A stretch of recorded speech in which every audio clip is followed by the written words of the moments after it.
Hi everybody, welcome to 2ZQ Hot Takes, where we discuss issues both big and small. I am your host, the very handsome Tim Kirk, and this time I'll be talking about Le Demimonde 2020. From Wikipedia, Demimonde is French for half-world. The term derives from a play called Le Demimonde by Alexandre Dumas fils, published in 1855. He was the son of Alexandre Dumas, who wrote The Three Musketeers.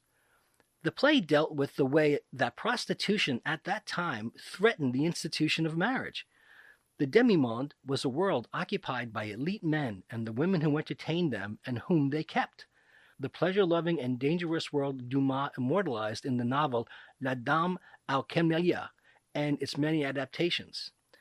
Demimondaine became a synonym for courtesan or a prostitute who moved in these circles, or for a woman of social standing with the power to thumb her nose at convention and throw herself into the hedonistic nightlife. A woman who made that choice would soon find her social status lost as she became déclassée. The film Gigi, based on a novella by Colette, vividly portrays the world of the Demimonde near the end of its existence. Gigi's Aunt Alicia, a legendary courtesan now enjoying a wealthy retirement, trains her teenage niece in elegant manners and deportment and the value of jewels, and tries to stir her interest in fashion in order to prepare her for the life of the demimonde, pleasing the gentleman who will provide her with the means to live beautifully or miserably. For the men, the high life of the demimonde was isolated from the other world of wives and families and duties, if any. It embraced heavy drinking, drug use, gambling, attending the theater and ballet and horse races, the pursuit of high fashion in every aspect of life, and, of course, sexual promiscuity. Lavish spending led to indebtedness. The promiscuity led to disease. Historically, the period known in France as La Belle Époque, from 1871 to 1914, from the end of the Franco-Prussian War to the beginning of the World War, comes close to embracing the heyday of the demimonde. The 20th century brought the rise of the new woman, changing economies and social structures, as well as changing fashions and social mores, particularly in the aftermath of the World War. Prostitution and the keeping of mistresses did not appear, but the label demimondaine became obsolete as the half-world changed. Externally, the defining aspects of the demimonde were an extravagant lifestyle of fine food and clothes, often surpassing that of other wealthy women of their day, with a steady income of cash and gifts from their various lovers. Internally, their lifestyle was an eclectic mixture of sharp business acumen, social skills, and hedonism. Intelligent demimondaines, like the fictional Gigi's grandmother, would invest their wealth for the day when their beauty faded. Others ended up penniless and starving when age took its toll on their beauty, unless they managed to marry. A famous beauty was Virginia Oldioni, Countess de Castillon, who came to Paris in the 1850s with very little money of her own and soon became mistress of Napoleon III. After that relationship ended, she moved on to other wealthy men in government, finance, and European royalty. She was one of the most aristocratic and exclusive of the demimondaines, reputed to have charged a member of the British aristocracy 1 million francs for 12 hours in her company. Another woman who doubtless influenced later images of the demimondaine was the dancer and adventuress Lola Montez, though she died before the term came into general use. The actress Sarah Bernhardt was the illegitimate child of a courtesan. In her day, all actresses were generally considered demimondaines. Her many lovers and extravagant lifestyle fit the type, though her genuine success as an artist and innovator eventually gained her a kind of public esteem most demimondaines never achieved. Descriptions of the demimonde can be found in Vanity Fair in 1848, a novel which satirizes 19th century society written by William Makepeace Thackeray. Although it does not mention the terms demimonde and demimondaine, they were coined later, the terms were later used by reviewers and other authors in reference to 3 characters in it. Lady Crackenbury and Mrs. Washington White are demimonde characters, both of whom Captain Rawdon Crawley lusts after in his younger days. Becky Sharp is perceived as a demimondaine before she is presented at court, and then becomes one when she travels through Europe after her husband abandons her. Possibly the most famous portrayal of the Demimonde, albeit from before the word was coined, is in Verdi's opera La Traviata in 1853. The opera, in turn, was inspired by Alexandre Dumas the Younger's La Dame aux Camélias. Marguerite Gautier, the heroine of the book and subsequent play, was based on Marie Duplessis, an 1840s Paris courtesan and mistress to a number of prominent men, including Dumas. She would be famously represented on stage by the aforementioned Sarah Bernhardt. In writing his 1924 play Easy Virtue, Noel Coward stated his object was to present a comedy in the structure of a tragedy to compare the déclassée woman of today with the more flamboyant demi-mondaine of the 1890s. In A Little Night Music, 1973 by Stephen Sondheim, the main female character, Desiree Armfeldt, is an actress whose mother, Madame Leonora Armfeldt, sings a song, Liaisons, which describes the material benefits of being a serially kept woman. For example, at the villa of Baron de Signac, where I spent a somewhat infamous year at the villa of the Baron de Signac, I had ladies in attendance, fire opal pendants. In The 7% Solution, 1976, the character Lola Devereaux is labeled a demi-mondaine by the character Sigmund Freud. In Henry Sienkiewicz's Without Dogma in 1891, the Demimonde refers to the affluent, pleasure-seeking portion of society, unbound by morals, religion, or tradition, and is loosely analogous to the jet set of modern times. In Marcel Proust's Swann's Way, 1913, Odette de Crécy is described as a demi-mondaine. Françoise Sagan, in her novel Bonjour Tristesse, uses the term demi-mondaine to refer to the character Elsa, a young, stunningly attractive woman who leverages her appearance into support by wealthy men, which allows her entrance into the social world of the upper classes. The high society men in Peter Matthew Hilsman Taylor's novella The Old Forest, from the story collection of the same name in 1985, uses Demimonde to refer to a group of adventurous and intelligent young women in 1937 Memphis, Tennessee. And the story, it is common for the men to continue courting such demi-mondaines right up until the time they are married to high society women. The term also repeatedly appears in James Joyce's Ulysses. In Kim Stanley Robinson's Mars trilogy in the 1990s, the demi-monde refers to a semi-tolerated, off-the-net society of commerce and education. I frequently think of the David Lynch cinematic demi-monde. I've been in a few of those scenarios, and they are nerve-wracking. Example, you accept an invitation to a company or find yourself accompanying someone you have recently become friendly with but don't know very well to, say, visit a friend of this person. Your spider sense tingles as you descend into an atmosphere of paranoia, drugs, weapons, and threatening language, both verbal and physical. You just want to get out of there ASAP and wash your hands of the individual who brought you there. And you definitely have to leave the premises within the next few minutes or you are going to be extremely uncomfortable, which was often the case. And it was prolonged and seemed to last forever.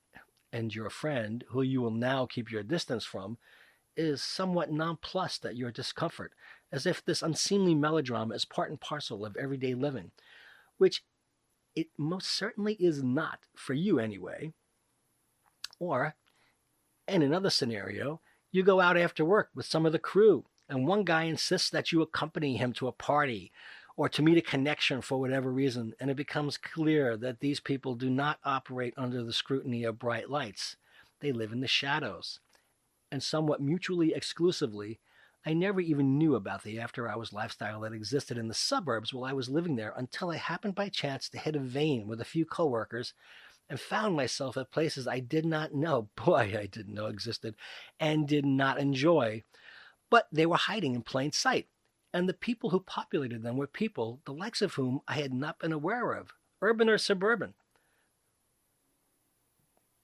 Sort of like meeting the chicken lady from Kids in the Hall in real life and trying to maintain your composure. Suddenly your lips purse, your eyes bug out of your head, and you look for the exits. What the hell is going on here? Where do these people come from? How long has this been going on? Wait, I don't want to know. I know more now than I ever wanted or needed to know. I want to sleep this off and cut off all connections to these weirdos. And these are the type of weirdos who will appear at your door with no notice, invitation, or appreciation.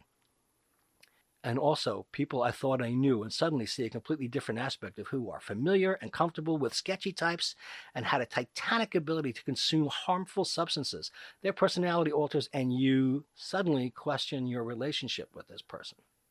The entire gay Demimonde didn't even really get started for me until around 3:30 a.m., and that is from my experience in the New York area. I have been told of the Demimonde in places like Orlando and environs, and it is something to hear of several houses on cul-de-sacs being used as after-hours party venues, with one house in the center as the main venue, while the other houses are basically buffers to block out the sound and use as parking lots. I remember being a regular in a gay bar, and the manager, who is now a very successful event producer these days, would come on the PA around 3:20 a.m. and announce that the last train back to Long Island was due to leave soon. They stopped at around 3:39, if I recall.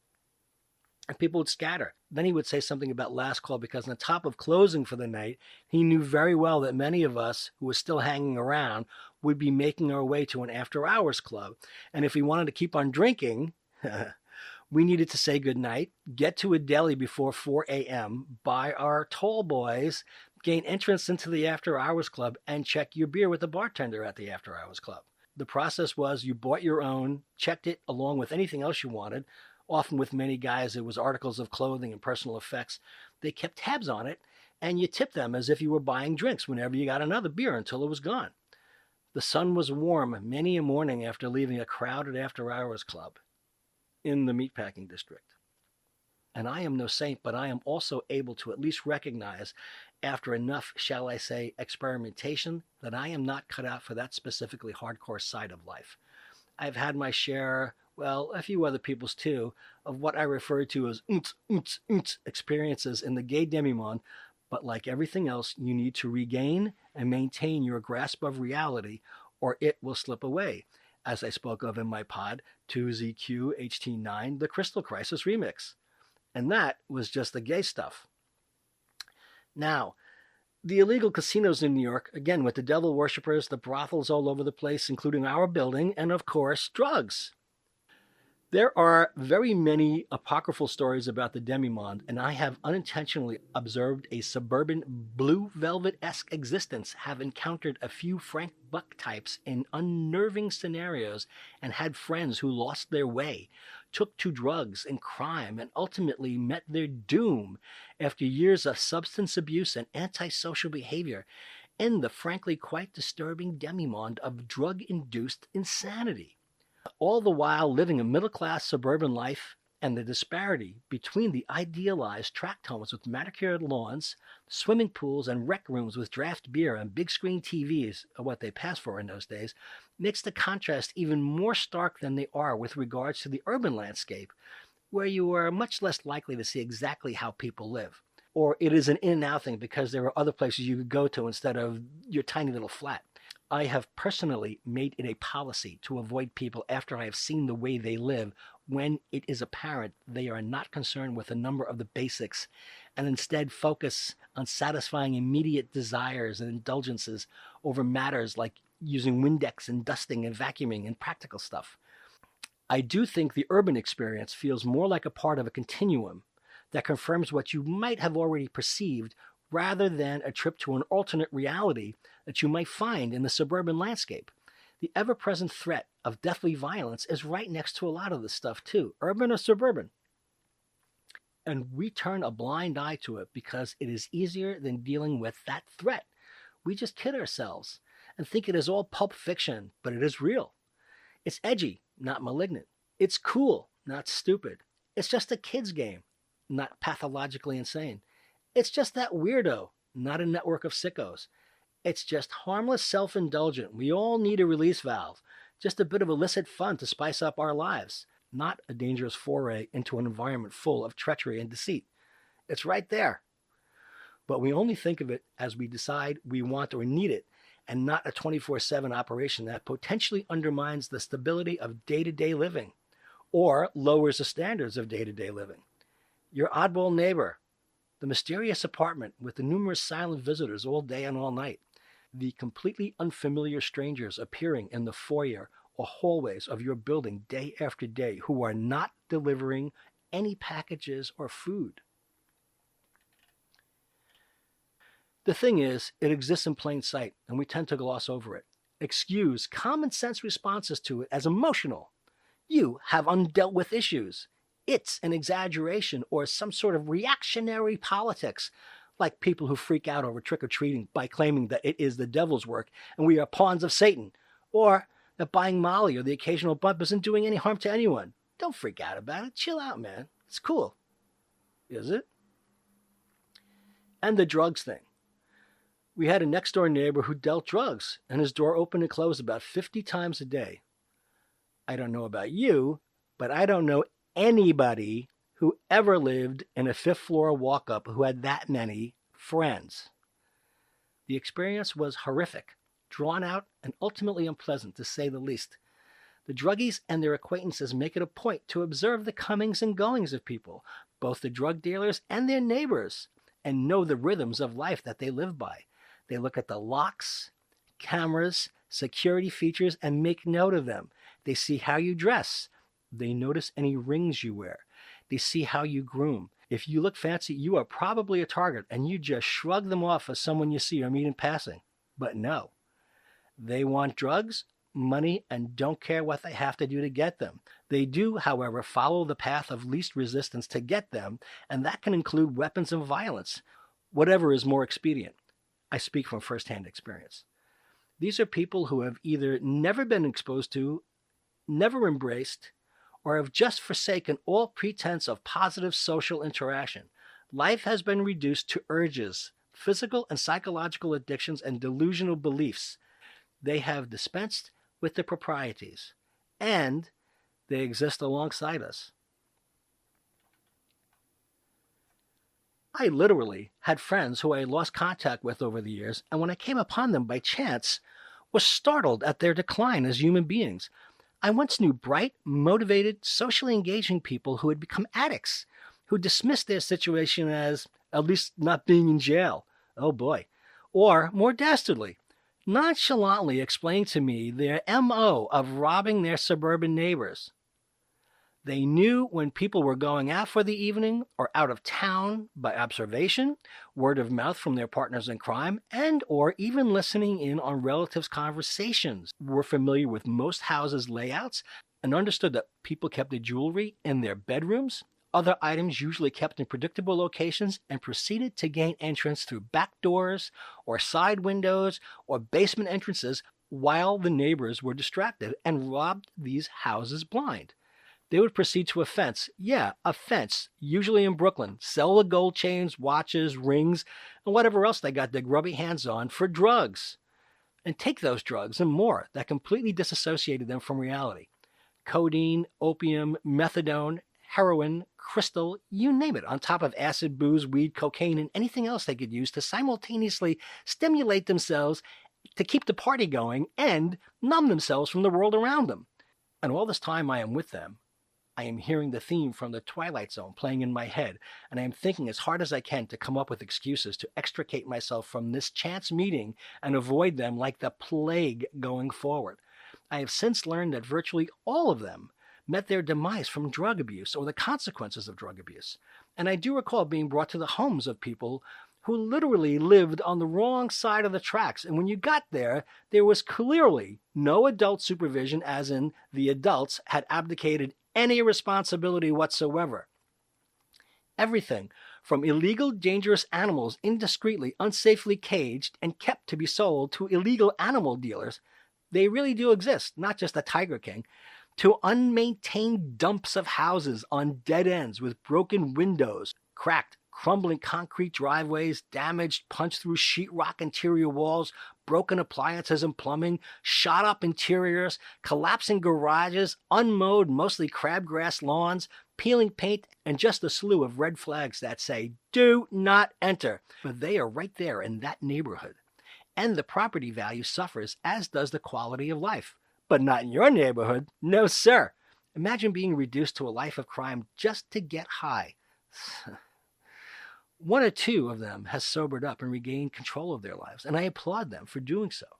Meanwhile, the lawns are getting mowed, the cars are getting washed, The backyard grills are wafting with the aromas of steaks, hot dogs, chicken, and burgers cooking over open flames, and everything appears to be ideal. The entire neighborhood raises flags corresponding to the next holiday or occasion.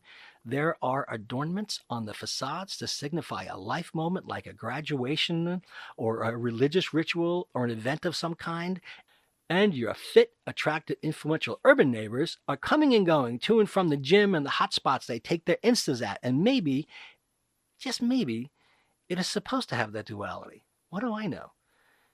Maybe one needs the other to exist, like Batman and the Joker. Also, the stories of straight suburban relatives inviting you to a barbecue with friends from the neighborhood, and then at one point during the proceedings being hurriedly escorted into a room inside the house while you were surrounded by relatives and their friends, all intensely asking what you, as a representative of the LGBT community and the closest thing they have to an authority on the subject of gaydar, make of one of the guests. And you realize that part of the reason you were invited was for them to get your take on if you think this guy is a closet case or not, because their marriage seems a little out of kilter compared to everyone else at the party. Oh, you guys really owe me a few more drinks right now. And then you hear of the apocryphal bi-dad orgies, which is so strange, conveniently arranged to occur near schools, so that when they are over, Dad can matter-of-factly pick up the kids, and when Mom asks what he did, he said he had lunch with a few of the guys and talked about helping Mike build his new shed, or something. I've only heard these stories and never experienced this specifically firsthand, but have met a few married guys whose eyes have that special look when they are introduced to me, and it's known that I am an out gay man. They lean in a little, and the handshake lingers a little bit too long, and that smile means to infer something I am not really appreciative of. It's creepy. I had a friend who was also a coworker, and he had a lucrative side gig as a blackjack dealer at a floating illegal casino in New York City. He was a Brit from London who had previously worked at casinos in the Caribbean, and while living there, drove a convertible sports car and wore tux to work. He was the closest thing many women who were on holiday would ever come to James Bond. He knew it, and he exploited that until he met his wife and fell in love. They got married. They settled down. They moved to New York. They started a family. He could not provide enough with the income based on the job he worked at, so he hooked up with gambling connections and got a gig as a dealer at an illegal floating casino. Just like a trope in a movie or a TV show, the whole shebang. And it vanished as soon as it appeared, from place to place. This happened every day, and nobody batted an eye. Hiding in plain sight. I am told that they still exist. It is like being unaware of crack houses if you don't have anything to do with crack, or brothels if you don't patronize them, but they're there, right there. You just don't fix your gaze on them. Racetracks are another thing altogether. And New York City had OTB, or off-track betting, which was a place you could go and still can at a number of places outside of the city in New York State and bet on horses the same way you could bet on horses in person at the track.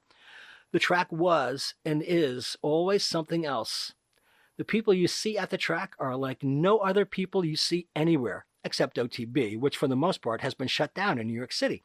That Damon Runyon thing was a romantic notion. When the day arrived that OTB closed in New York City, many people were upset, not because they lost their place to bet, but because they were relatives and acquaintances of the patrons of OTB and knew that OTB was the safest, easiest place to find them. At least we know where they are, was a common refrain. Now, they will go to bookies and crap games and get into real trouble. We knew where to find them, and that was taken away. The track. Something timeless and completely alien at the same time. The people, the touts, their manner of dress, the jargon they use, the urgency, the desperation, the atmosphere. At OTB, the crummy takeout food in those round aluminum containers and plastic forks. You leave fully confident that you will never see the vast majority of these people in your normal life. I'm also reminded of What We Do in the Shadows, the TV series about vampires on Staten Island, and my previous pod, 2ZQHT66, The Devil and Mr. Tim. The idea that occult worship has been so normalized that we see the diluted aspects of it everywhere and laugh it off. thinking of it as harmless or ineffectual, but there are deep connections to dark motives. Even innocuous places that sell crystals to all those seeking to heal their chakras are further maintaining the proposition that these retail experiences are unconnected to the occult, but they are. And it's just not me saying so. There's lots of documentation. And they operate as healing centers or mystical portals or whatever blather anybody dreams up and anybody buys into. And we often associate it with candy. We had a brothel operating in the building we live in for 8 years. 8 years. The hookers had a madam. A bloated, drug-addicted, unpleasant, abusive, antisocial madam. She was not there every day, but she made the occasional appearance. Oh, giddy. It was a comical series of mishaps and legal missteps that kept the place going in our building for that long. It really was painted bordello red. We saw the door open on a few occasions. The girls were all dancers at a nearby strip club that has long since closed up and has been replaced by a deli. The girls were all stone cold junkies too. I mean junkies. Junkies. They would often take their johns up to the roof, which was a monumental feat for these energy-depleted prostitutes to climb a few flights and go up to the roof and shoot up, have unprotected sex, and share needles. How they did not fall off and plummet to the pavement below is amazing to me. We would occasionally go up on the roof after they had been up there, like the next day or a few days afterward, and see the needles scattered all over the place. Whenever they would go to the effort of taking out their garbage, the weight of what was usually something like a 5-pound bag or so was usually such a burden on their drug-addled bodies that they could not carry it and would drag it from the 3rd floor to the 2nd floor garbage room, and they leaked some disturbingly foreign liquid substance every time. They always left a slug trail. Really. We would see some of these guys who patronized them and shook our heads in disbelief, ultimately accepting that this was their fetish. One guy was an extremely well-dressed, professional-looking, well-built, handsome man who was actually dashing, and he visited these junkie hookers all the time. Okay. On occasion, as we would come home and enter the building, we would be suddenly swarmed and surrounded in the foyer by a group of, let's say, 19 to 21-year-old youths. Not frightening at all at night. They would usually inform us that they had been invited to a party. You are going to be taking antibiotics for a long time, boys. And right now, there seems to be a cease in the more obvious underworld action, or at the very least, it has gone further underground. Oh boy. What happened to all that cash? If the Demimonde is a release valve, it is not being opened up to any apparent extent these days. What happens when you can't release the stress, the tension, ease the anxiety? There is currently no place to go out to. There are no places available for close personal contact. Social distancing is the rule of the day, but a lot of people don't obey the rules. I'm seeing a lot of pics and videos of people's cooking and their home fitness regimes. I don't know that there is enough satisfaction in those practices to decompress an entire population. It's like when Patsy on Absolutely Fabulous gets estrogen injections and suddenly becomes a domestic goddess. You just knew that wouldn't last. But that was funny. Vive le Demi-monde. Thanks for listening. See you next time. And as the kiddies say, peace out.